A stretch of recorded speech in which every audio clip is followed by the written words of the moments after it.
What is going on, you guys? Thank you so much for stopping by for another Clash of Clans episode. Yes, we are talking about island bases. This is an extreme version of the donut base, and it's been used to try to counteract the Valkyrie attacks that we are seeing all over the place right now in Clash. In fact, if you look back 3 years ago when Go Wipe was oh so popular, and now it's Valkyries, Go Wipe definitely the neglected strategy at this point. Will we ever see Go Wipe made great again? Probably not. But here we go with the Valkyries, and this base, this island style setup is helping distract those Valkyries and prevent them from heading towards the core. So one could probably argue that this is really an anti-2-star base, but you'd be surprised at the number of times as the units spread out like this through minor errors that a player ends up failing on a base like this. We saw a slightly misplaced freeze spell there. It did not freeze that leftmost X-bow, and the units came out of the clan castle and got all over the place. You can see those minions, a great anti-Valkyrie unit, are chasing down the last of the attacking units. 48%. Bounty Hunter so close to losing this one, but ends up winning it and cashing in 32 trophies against a Legend League player. But Bounty Hunter's base was far from finished. Yes, this time it is defending against, you got it, it is Go-Wee Bowie. I don't know. I like Go-Wee Bowie. I like Go-Wee Bowie.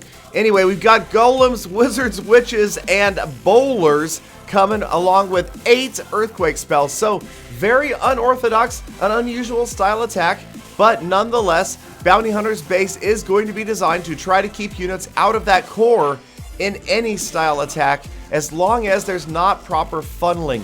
Really failing to funnel, that is the fundamental that causes these attacks to not get to the core, and more often than not, end up a complete failure.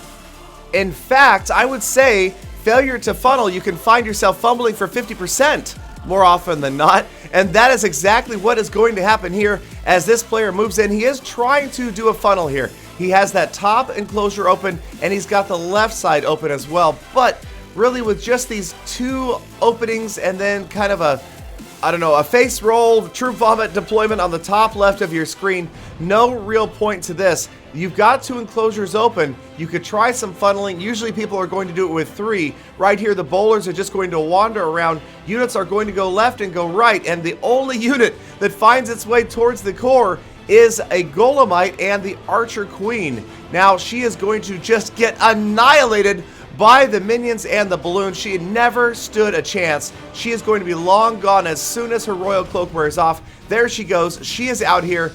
And unfortunately, that rage spell is almost completely wasted. Would it have been enough to get those other units around this corner to 50%? We will never know as this attack wraps up at a mere 43%, and Bounty Hunter taking down another Legend League player.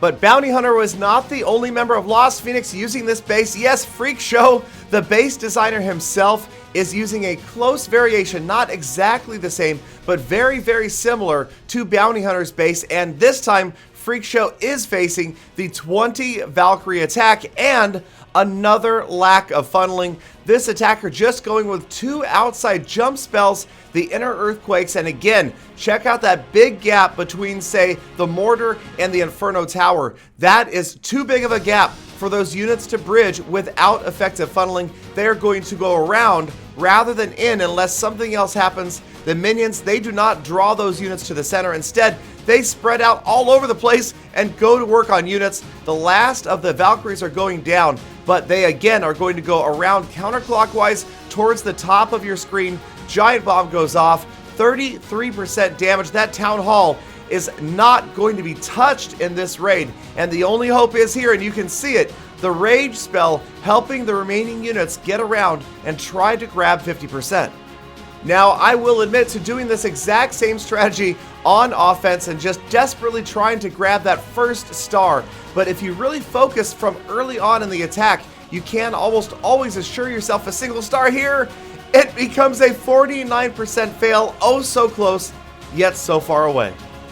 But I will tell you this, Bounty Hunter would like to issue a public service announcement to all players that are considering using this style of island base, and that is that he's on a bit of a losing streak right now. So really, like I've said about any base design, you are counting on your attacker making some crucial mistakes in order to fail. And right here, we are going to see well planned out funneling with what I talked about earlier, 3 individual entrances to this base. The far left, the far right, and then right down the middle, the main attacking force moves in. And because the structures have been cleared to their left and right, look at the golems. Those golems made a beeline for that town hall enclosure, for that core.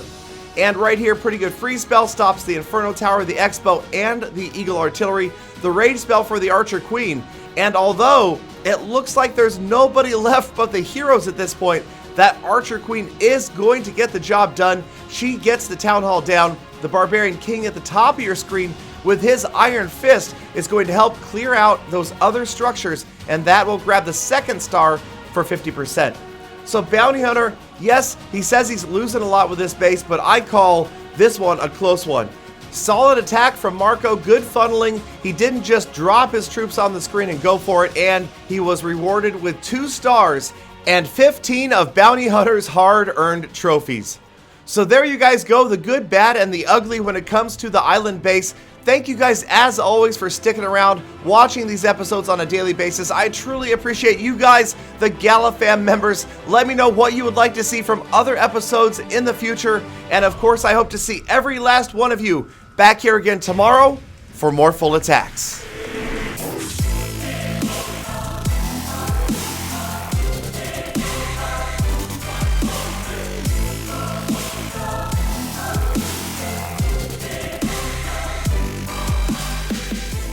Galadon, that's right.